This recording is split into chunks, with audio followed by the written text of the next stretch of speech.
Ako natutuwa at nais kong ibalita sa mga hindi pa nakakadinig ang people power na handyan na sa pintuan ng Malacanang.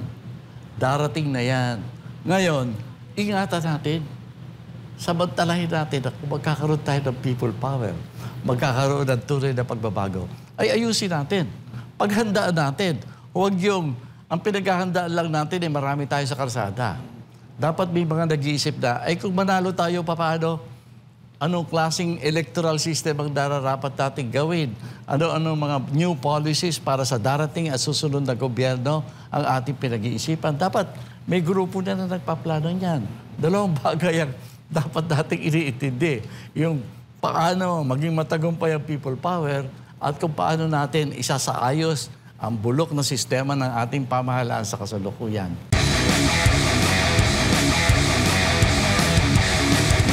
Bilang dating National Security Advisor at Defense Secretary, meron bang banta, national security concern ang kagaya nitong talamak na korupsyon nangyayari ngayon? Abay, napakalaki ng... dapat nga pag-aralan lang mabuti kasi alam mo, gumagawa tayo ng mga pag-aaral para masabi natin na particular issue o a particular concern ay national security threat. Itong corruption, hindi lang tinatamaan ito yung pang-araw-araw na buhay ng ating mga kababayan. No? It's already pumapasok na yan sa mga tinatawag nating national security threat. Kasi kung titignan mo yung distribution ng budget natin, kung minsan mas malaki yung budget ng mga walang kwentang agency, i-compare mo sa, kunyari, sa ating intelligence community, sa ating pagpapamodernize ng ating armed forces. O, tignan mo ang mga budget. Dapat ine-examine natin yan. Bakit nakakalabang pa yung mga walang kwentang ahensya doon sa mga talagang mga ahensya na nagbabantay ng ating seguridad?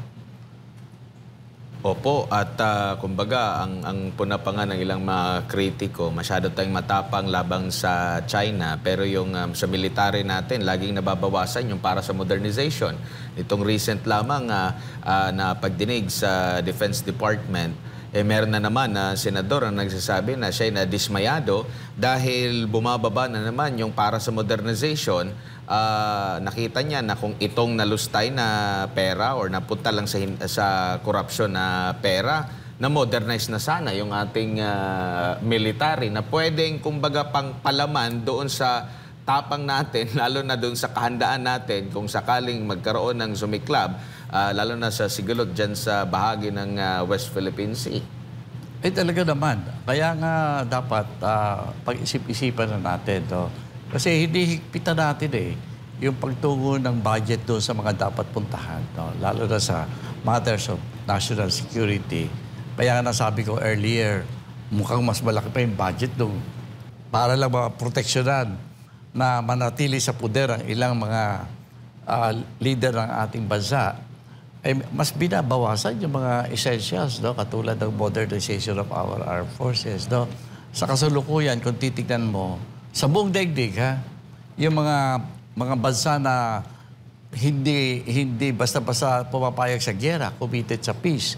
And yet, they are increasing their budget for their armed forces in a very dramatic manner. Ang taas ngayon ng kanilang mga budget allocated for yung kanilang sariling pagtatanggol ng kanilang sovereignty. Dito sa atin, medyo palagay ko, bagaman may mga magaganda ng indication, kinukuripot pa rin hanggang ngayon. Opo. Sa ganitong mga panahon, nabubulgar yung korupsyon, yung sistematikong pamamaraan, paano manakaw ang pera ng bayan, grabing parang sindikato no kung may tuturing kasi doon pala sa pera na inilaan para sa certain project, marami na pala, nadidivide na pala sa lahat para walang magsalita, no? Kumbaga, naging sistematiko, naging sindikato na yung dating. Heto pat sinabayan pa tayo ng mga kalamidad, no? Mga natural calamities na nagiging hamon. So, anong nakikita nyo pong lesson na dapat malaman ng mga botante, ng mga Pilipino sa mga ganitong sitwasyon? Parang na-expose yung mga leader natin kung nandun ba yung kanilang kakayanan like kagaya dito sa problema sa korupsyon, problema sa kriminalidad, kasi marami na naman tayong nakikitang broad daylight na naman na krimen dito sa pag-handle ng yung tawag nito, pag-handle dito sa epekto ng kalamidad po, Secretary. Alam mo, masaklap dyan. Dito sa biglang nangyari na na-expose na kayo mga inilahad mo na sistema ng korupsyon sa Pilipinas, mulat na mulat ang taong bayan. Ramdam na ramdam nila, alam nila yan. Kung magbubutuhan, sa tingin ko mga kababayan natin, buboto ng tama. Kung hindi dadayain. Yun ang problema natin. Kaya ang sinasabi, bakit ako nagsasabi ng resign all? Hindi naman ako taong nanggugulo eh. No? Pero pag sinabi mo resign all, ang implikasyon niyan, ang sinasabi mo, yung sistema ng pamumulitika at politikang umiiral, hindi na lalabas ang katotohanan.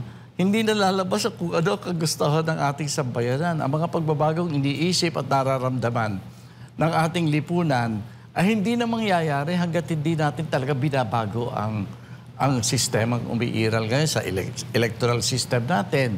Pagpili natin ng mga mamumuno sa atin, yung klase ng politiko na namumuno sa atin, These are important questions na alam na ng mga kababayan natin kung anong isasagot dyan. Kaya lamang mali ang sistema. Kailangan baguhin. Yung sinasabi nating resign all. Ang ibig sabihin niyan, hindi naman sa pinagdududahan natin ang lahat. Ang sinasabi lang, baguhin na natin ang sistema. Ang pamamaraan ng pagpili. Kung hindi, kahit anong gawin ng ating mga kababayan, galit na galit man yan, walang mangyayari. Opo, at mapapasana all na lang yung ilan sa ating mga kababayan dahil may mga bansa na kahit bago pa lang, halimbawa na iluklok sa pwesto, na sangkot sa kontrobersya, kaya nilang mapababa agad eh. No? Meron silang mga proseso, like halimbawa doon sa Thailand, hindi pa umiinit yung pet ng kanilang naging pinuno, napalitan na. Dito sa atin, it's either mag-aantay ka pa ng every 3 years, every 6 years, bago mapalitan yung nakikita mo, masyadong mahaba. Kung ipapa-impeach naman siya, masyado ring mahaba. Kung kakasuhan, mahaba rin. So, kumbaga, minsan, pagdating na ng eleksyon, nagiging mabait para makuha ulit yung simpatya ng taong bayan, mahahalala ulit. Meron pa ba tayong pag-asa na magaya ng ganong klase ng sistema? Alam mo kasi, ito, bihira itong nangyayari sa atin ngayon. Ano? Alam mo, dito sa atin, tama ka. Wala sa sistema natin yung pagkaayaw na ng taong bayan na wala na ng tiwala, pwede mong tanggalin. Wala sa sistema natin yan. Nangangailangan pa tayo ng revolusyon. Kaya ito, ngayon, ang maganda sa nangyayari sa bayan natin, dalawang bagay. Una, napatunayan natin na ang Pilipino pwedeng magrevolusyon ng walang violence. No? Yan, napaka-importante yan. At palagay ko, iyan pa rin ang laging hinahangad ng ating kababayan na kung sakalit may gagawin tayo, walang violence. Walang sakitan, no? Number 1 yan. Number 2, mukhang darating na ulit ang isang revolusyon sa Pilipinas. Alam mo, ang revolusyon o kaya yung tinatawag nating people power, yan ang form ng ating revolusyon eh. Yeah, standard na natin ngayon na naipakita natin sa daigdig. Dumarating na yan nang walang nakakapigil. Hindi pwedeng pigilin niya kasi nagbubuhat na yan sa puso at damdamin ng ating mga kababayan. Kapag nabuo yung tinatawag na national sentiment, kahit sa ang panig ng daigdig, national sentiment means that the entire nation, buong lipunan, kikilos na. Magpapakita na ng kanilang damdamin publicly. Yan ang people power, no? Eh ako, natutuwa at nais kong ibalita sa mga hindi pa nakakadinig. Ang people power na handyan na sa pintuan ng Malacanang, darating na yan. Ngayon, ingatan natin. Samantalahin natin na kung magkakaroon tayo ng people power, magkakaroon ng tunay na pagbabago, ay ayusin natin. Paghandaan natin. Huwag yung, ang pinaghahandaan lang natin ay marami tayo sa karsada. Dapat may mga nag-iisip na, ay kung manalo tayo, paano? Anong klaseng electoral system ang dararapat natin gawin? Ano mga new policies para sa darating at susunod na gobyerno ang ating pinag-iisipan? Dapat may grupo na nagpaplano niyan. Dalawang bagay ang dapat dating iniintindi. Yung paano maging matagumpay ang people power at kung paano natin isasaayos ang bulok na sistema ng ating pamahalaan sa kasalukuyan. Opo. Dapat niyang pinaplano na ngayon pa lang. Sa mga ganap po ngayon, Secretary, yung panawagan na magkaroon tayo ng pagbabago ng ating konstitusyon, napapanahon na ba? Kasi nabubuksan lagi itong mga issue nito every time na meron tayong problemang kinakaharap, may nakikita kumbaga parang butas or parang medyo mahina ito, palalakasin natin. Pero still, kasi parang masyado ng divisive yung pangyayari. No? Marami ng division ang nangyayari, maraming mga sariling interest, kaya hindi mo pagkakatiwalaan, o ito bang gagalaw sa ating konstitusyon, talaga bang ito yung gagawin niya, or baka sariling benepisyo rin niya. So, nandun tayo sa point na kahit, halimbawa, dito sa mga panawagan na magkaisa para sa paglaban sa korupsyon, meron ding kanya-kanyang interest eh.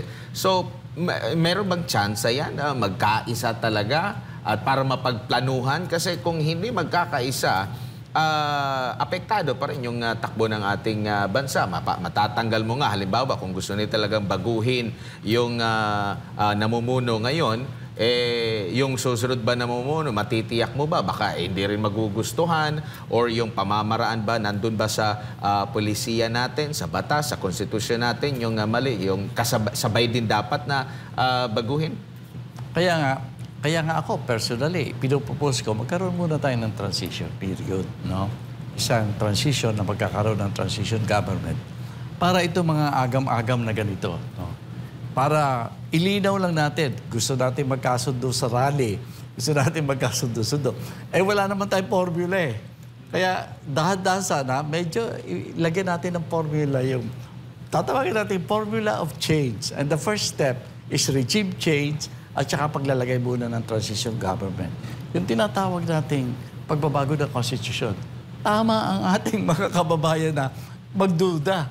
Kasi kung gagawa tayo ng konstitusyon according to the prevailing system, either mag-constitutional convention tayo o magkaroon tayo ng, ano ba yun, yung kongreso gagawin natin. Siyang gagawa ng konstitusyon. Yun ang mga pinagdududahan natin, paano. Kaya kailangan magkaroon muna tayo ng transition government. Yung transition government, kung i-recall lang natin ang ating kasaysayan, parang yun ang ginawa ng ating EDSA People Power eh. Nagkaroon muna ng parang transition period ng mga steps na nakita natin. Unang-una, binago ang konstitusyon. Ang gumawa ng isang constitutional commission. No? Hindi constitutional convention. Dahil alam ng mga nagrevolusyon na pag constitutional convention at tatawagin mo yung mga nasa pwesto. Kaya yan, lessons learned yan sa kasaysayan natin. Ang ginawa ng una nating people power, nagbago tayo ng charter. Nagbinago natin ang ating electoral system para kung by plebiscite tayo na i-approve yung constitution, tama na yung electoral system. Number 2, tinagal natin lahat. Senado, Kongreso, pati nga Supreme Court. Resign all ang nangyari, di ba? Pinapaalala ko lang yun, kaya ako nagre-recommend ng resign all. Kailangan natin isang transition government na mag-supervise kung paano mangyayari yan. Ang atin lang, dapat tingnan mabuti, yung transition government natin, ay wag namang mawili na silang nakaupo sa pwesto. Ang isa sa mga fundamental na gagawin nga, bagong electoral system, yung transition government, para tumawag ng eleksyon. Na sana mga tamang leader nang uupo sa atin. Pag na-electa natin ang talagang pinagdesisyonan ng taong bayan na magiging tamang leader ng bansa, dissolve na yung transition government. Opo. Yung mga iniisip natin changes, yung mga yan, preparatory yan, new electoral system, bagong konstitusyon, no? Paglilinis ng bureaucracy, mga ganyang bagay, yan ang gagawin ng transition government. Pero yung pananaw sa kinabukasan, no? Sino talaga magpapatakbo ng ating gobyerno? Yan ay bibigyan puang lang yan ng transition government. Opo. At pagkatapos dyan, yung naka-elect na magpapatakbo ng gobyerno. Opo. Sir, bilang panghuli na lang mula sa akin, nandun din yung agam-agam. Pag-usapan natin yung agam-agam. Meron ding mga agam-agam na baka may impluwensya din mula sa mga banyaga at pwedeng samantalahin itong mga pangyayari or samantalahin o palalain pa para maiayon dun sa kanilang gustong maging naratibo. Posible po ba yan? Nangyayari ba yan sa tingin nyo po sa kasalukuyan? Ay alam mo, may kakayahan kasi kung merong yung mga bansa, huwag natin bagitin, na nagkakaroon ng interes sa ating bayan, mayroon silang kakayahan para i-manipulate, for example, ang ating mga eleksyon. Mayroon silang kakayahan na para baguhin yung mga pinag-uusapan dito sa bayan natin. Nandiyan lahat yan. Kaya lang nagtitiwala ako sa mga kababayan natin na baka naman kaya nating i-depensa ang sarili natin sa ganyan, no? Pero ang pinaka-importante, kung ang pinagdududahan natin na maaaring makipag-ugnayan doon sa mga sinasabi ng mga ibang bansa, ay gobyerno natin mismo. Kaya kailangan palitan na. Palitan na muna. Magkaroon tayo ng bagong gobyerno at pakiusap sa ating mga kababayan. Suportahan natin ang mga inisyatiba na unang-una, babaguhin ang gobyerno. Pangalawa, gagawin yung mga repair job na kailangan para sa bayan natin.